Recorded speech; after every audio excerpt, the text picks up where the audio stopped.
So today we're going to start working with a round brush. I have a number 4. This is by Deco Art.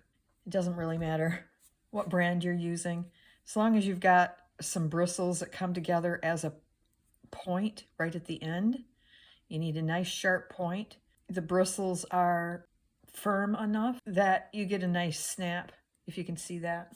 When you are working with a round brush, you're going to want to get some moisture in the brush and then take that moisture and rub it around in the paint a little bit so that you get a nice moist load that will flow off the brush very easily and nicely for you.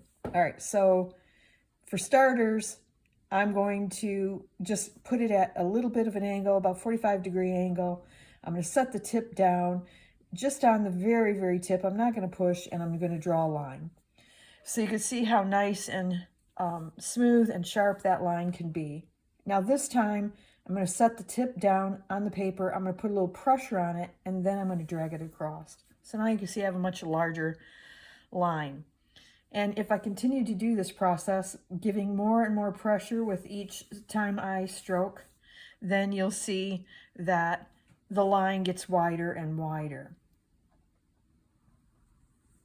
And one of the things too, I'm working on paper, and paper draws the moisture out of your brush a lot faster. And so you can see what's happening here. This is more of what we would call dry brush right here.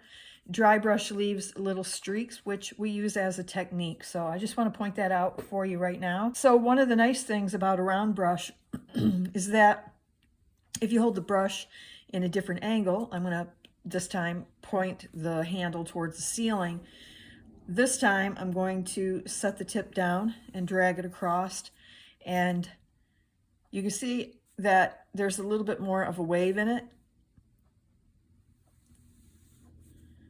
I can get it a little straighter, but by keeping the handle towards the ceiling, then I can begin to change directions with the brush,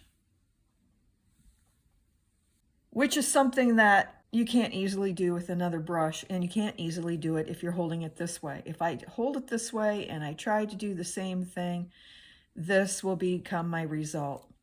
You'll end up getting lots more pressure, and you'll end up getting all this little unevenness around the edges, and it won't have a nice fluid flow to the stroke. So always make sure that you're holding the brush towards the ceiling, and then not giving a whole lot of pressure, but moving the brush in a nice fluid motion.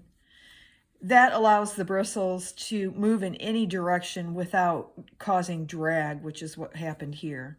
So beyond just making lines like this, I want to show you a few more things that you can do with a round brush. Let's think about putting the pressure down on the tip. And then as I pull it towards me, I'm going to lift off on the pressure as I slightly twist the brush handle in my hand, making a very beautiful little stroke that could be parts of anything, a flower or little butterflies if you wanted to do them really quickly, or multiple other things that you could use this stroke for. So if I don't put as much pressure down and I drag it towards me, I can get a slightly smaller stroke.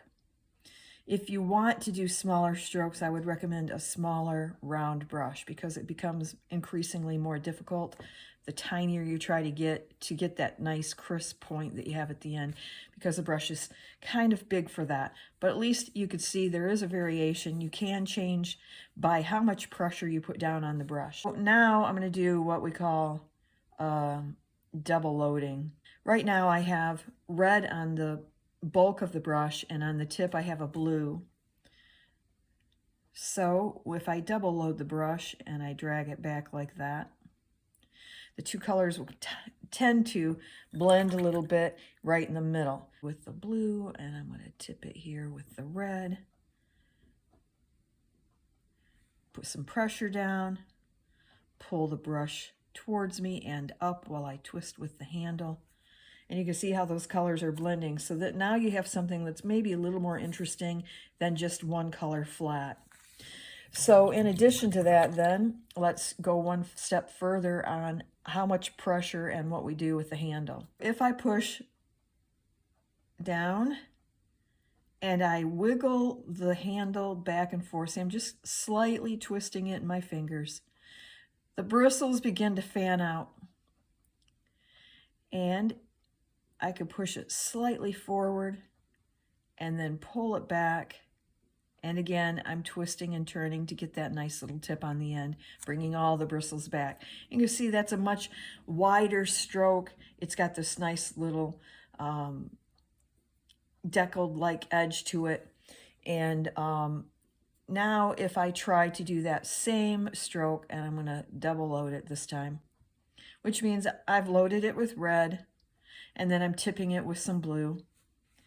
And I'm going to do the same thing. I'm going to set the brush down. I'm going to wiggle it back and forth in my fingers.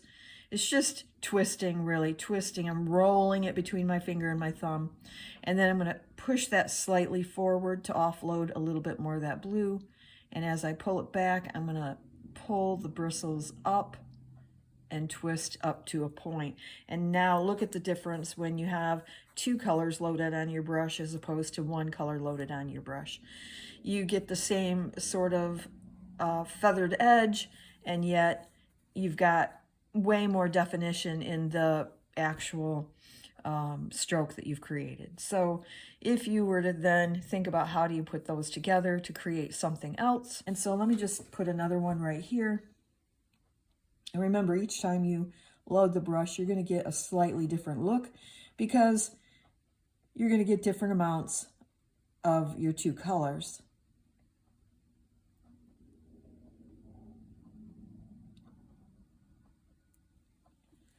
So you can see it's similar but different. You put them together, now you've got this nice outer edge, which could be completely painted. I could go ahead and just load up with red and kind of paint that in. And now you could see it could be a bush or grass or whatever.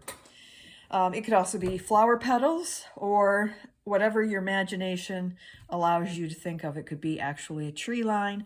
And if you were to do a tree line, you wouldn't necessarily have to